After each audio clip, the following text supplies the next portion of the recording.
Welcome back. In this section, we'll be talking to you about borrowing money. You'll learn how to evaluate loan options, how to qualify for loans, and how to manage debt so it aligns with your financial goals.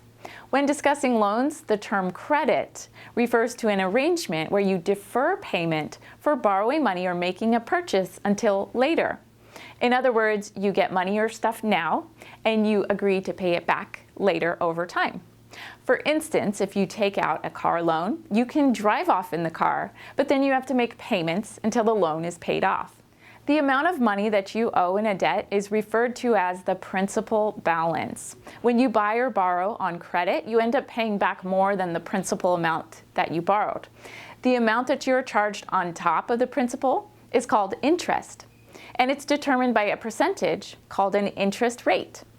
Your interest rate is determined by the level of risk that you pose to the lender.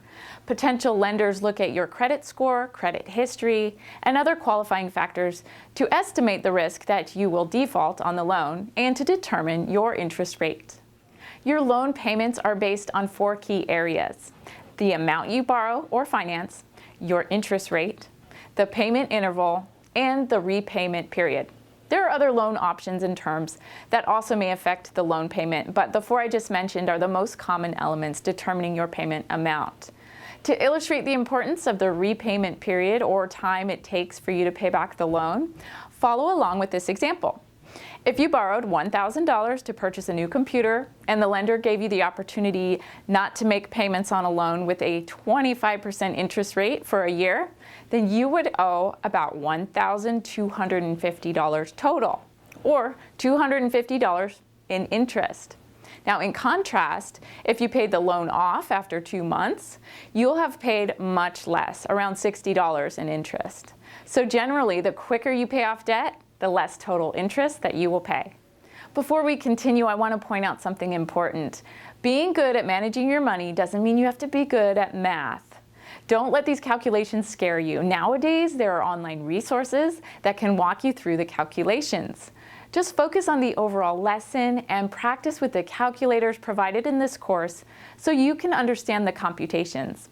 It's important to note that anytime you borrow money, there is risk. With most loans, if you pay late or default, those actions will have a negative impact on your credit report. In some cases, if you stop making your loan payments, you'll have to forfeit what you purchased. For example, if you don't make payments on a mortgage, the lender can foreclose on your home. If you don't make your car payments, then they'll send a tow truck to repossess your automobile. There can even be situations where your wages are garnished to pay back a loan. So it's important that you always understand the possible consequences before you borrow money. Now that you have a general understanding about the basics of borrowing money, the remaining lessons will help you feel confident the next time you're considering a loan or developing a debt reduction plan.